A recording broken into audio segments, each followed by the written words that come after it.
Monas itu adalah sudah pasti peraturannya merupakan cagar budaya. Apa artinya? Tidak boleh dipergunakan untuk apapun juga. Nah ini kayaknya heran deh. Kenapa ya? Aneh buat saya. Coba kalau 1 triliun lebih itu dialokasikan untuk persoalan-persoalan pengentasan persoalan Jakarta, saya kira manfaatnya akan lebih jauh. Tetapi apakah itu tidak bermanfaat sama sekali untuk warga Jakarta? Enggak juga. Kenapa saya katakan enggak juga? Juga ada imbas baliknya juga. Misalkan itu akan mendatangkan turis. Tetapi kenapa saya katakan tidak begitu banyak menguntungkan? Karena Formula E ini kan belum memiliki fan yang begitu dahsyat. Beda dengan F1 kan, F1 itu fan-nya cukup dahsyat sehingga dimanapun mereka akan menyerbu. Tapi Formula E belum menampakkan fan yang begitu hebat. Jadi, sehingga ketika itu ditempatkan di Jakarta, manfaat bagi rakyat Jakarta tidak terlalu signifikan. Jadi Formula E di Jakarta memang kami kritisi. Yang pertama tempatnya di Monas, penebangan pohonnya. Kalau semula tempatnya dilakukan dengan baik, kami tidak mengkritisi itu. Kemudian dari politik anggarannya, padahal ada skala prioritas sesuai dengan janji kampanye dari Pak Anies. Prioritas dalam menangani banjir, prioritas dalam menangani DP 0%, itu kan begitu banyak. Itu yang seharusnya diprioritaskan dahulu. Digelar kembalinya ajang Formula E di Jakarta Juni mendatang mengingatkan kembali momen pemanggilan Anies Baswedan saat masih menjabat sebagai Gubernur DKI Jakarta. Rupanya, hal ini berpotensi terjadi kepada PJ Gubernur DKI Jakarta Heru Budi Hartono.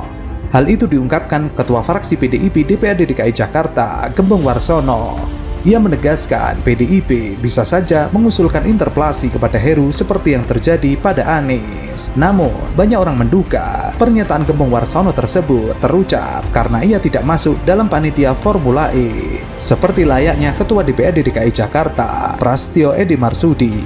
Gembong mengatakan pihaknya menentang Formula E jika digelar menggunakan anggaran pendapatan dan belanja daerah. Pendanaan harus sepenuhnya dilaksanakan dengan skema bisnis to bisnis tanpa melibatkan uang rakyat. Kemudian, Formula E 2023 kalau dilaksanakan tidak boleh menggunakan APBD lagi. Ia juga tidak ingin nantinya ada pendanaan lewat APBD dengan cara menempelkannya pada pagu satuan kerja perangkat daerah seperti di era Anies Baswedan. Bahasanya itu tadi, kadang-kadang nyuri ditempelkan di Satpol PP, ditempelkan di Diskominfo, itu tidak boleh lagi. Jika nantinya syarat tidak dipenuhi, masih ada penggunaan APBD dalam Formula E 2023, maka Gembong tidak ragu mengajukan interpelasi terhadap Heru Budi Hartono untuk meminta penjelasan secara langsung dalam rapat paripurna. Bisa jadi tidak tertutup kemungkinan kalau ada pola interpelasi diterapkan karena semua butuh transparansi.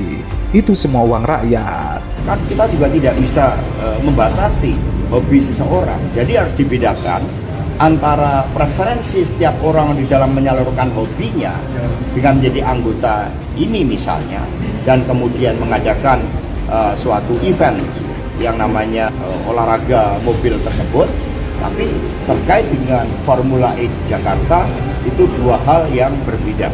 Yang kami soroti adalah kemungkinan penyalahgunaan kekuasaan tersebut yang ada indikasi dugaan terjadinya korupsi. Perlu diketahui, saat Anies Baswedan menjabat sebagai Gubernur DKI Jakarta, fraksi PDIP mengajukan interpelasi. Namun sayangnya, aksi interpelasi tersebut gagal total. Upaya PDIP dan PSI yang terus merongrong keberhasilan Anies Baswedan memimpin Jakarta adalah sikap pecundang yang khawatir akan kesuksesan Anies Baswedan yang nantinya berefek positif di tahun 2024.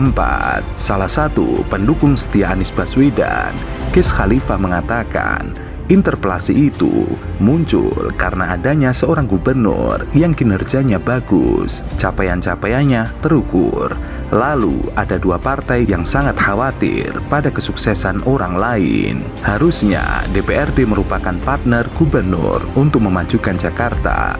Tetapi PDIP dan PSI justru menginginkan Anies Baswedan gagal dalam segala hal agar ambisi politik mereka dalam hal berkuasa bukan untuk menyejahterakan rakyat menjadi real apabila Anies dapat dijatuhkan di tengah jalan. Gis menyebut alasan mengapa dia mencap PSI dan PDIP sebagai partai pecundang. Pertama, elektabilitas Anies yang tinggi. Pilkada Jakarta 2022 diundur ke 2024, sehingga begitu jabatan Anies Baswedan sebagai Gubernur Jakarta selesai di tahun 2022, Anies tidak dapat mengikuti Pilkada Jakarta untuk memperpanjang masa jabatannya. Kedua, menyerang Anies dengan berbagai cara untuk didiskreditkan, dijatuhkan dari jabatan gubernur, bahkan dicari celah untuk dapat dipidanakan agar tidak dapat mengikuti Pilpres 2024.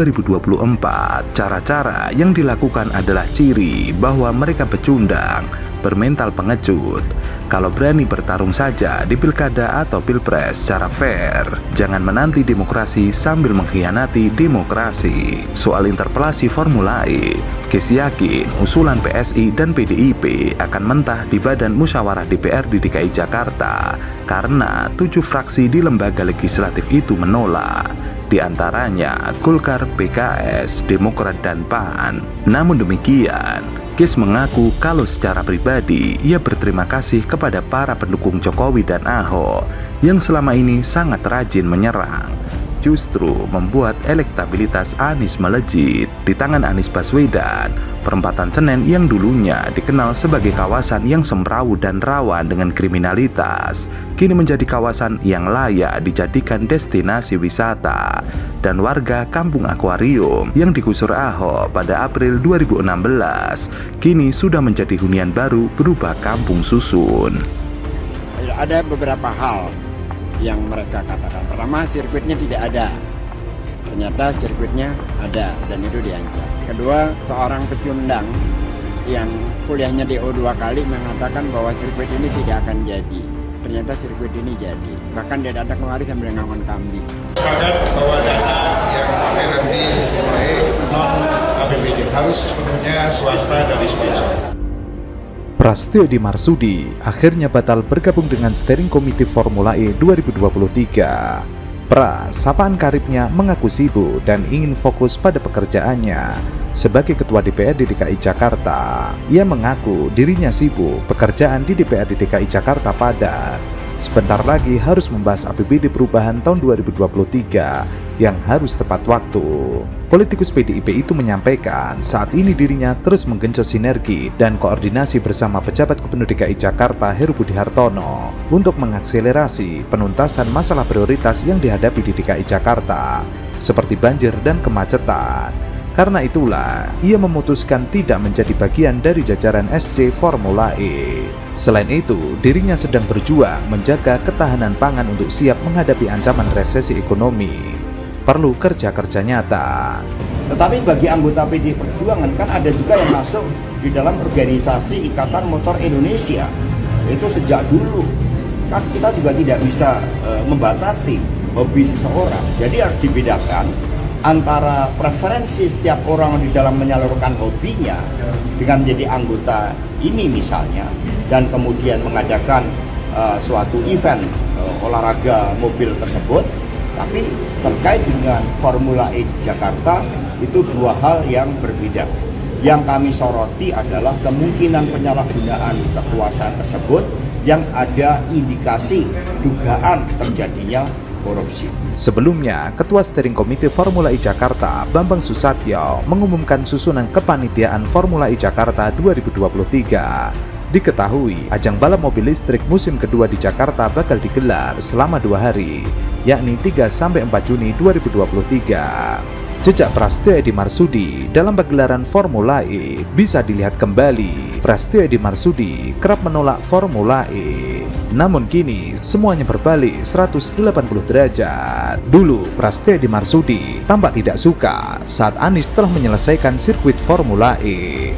Menurut Edi, hal ini menjadi masalah lantaran DPRD DKI Jakarta belum menyepakati alokasi anggaran Formula E sebelum peminjaman tersebut. Selama Anies Baswedan menjadi Gubernur DKI Jakarta, dirinya tidak pernah menghambat APBD.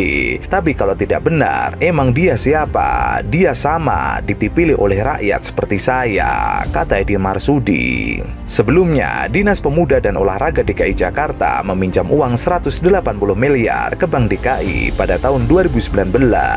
Uang itu dikucurkan untuk membayar termin pertama komitmen fee Formula E.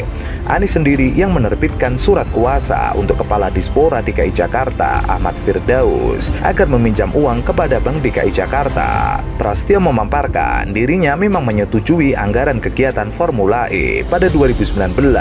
Setelah ketok palu persetujuan ajang balap itu, eksekutif dan legislatif seharusnya membahas dulu alokasi anggarannya.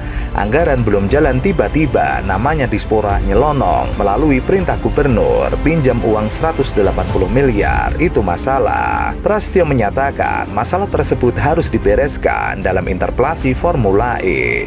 Politikus PDIP itu berujar, interpelasi adalah forum terhormat yang dapat dipakai Anies menjelaskan seluk-beluk Formula E. Sebelumnya, upaya fraksi PDIP dan PSI menggelar rapat paripurna interpelasi Formula E gagal karena tidak quorum pada 28 September 2021. Bahkan, rapat tersebut menjadi olok-olokan netizen. Prasetyo memutuskan untuk menunda rapat tersebut. Rapat interpelasi Formula E itu tidak quorum karena hanya dihadiri 33 anggota DPRD DKI Jakarta dari fraksi PDIP dan PSI yang menyetujui interpelasi Formula E, sedangkan 73 anggota dewan dari 7 fraksi sejak awal menolak. Rapat dinyatakan quorum apabila mereka yang hadir sebanyak 50% plus 1 dari total anggota DPRD atau 54 orang. Kini, dua fraksi itu kembali menggaungkan agar interpelasi Formula E berlanjut. Prasetyo memastikan bakal menyelenggarakan rapat badan musyawarah guna menetapkan jadwal rapat paripurna interpelasi.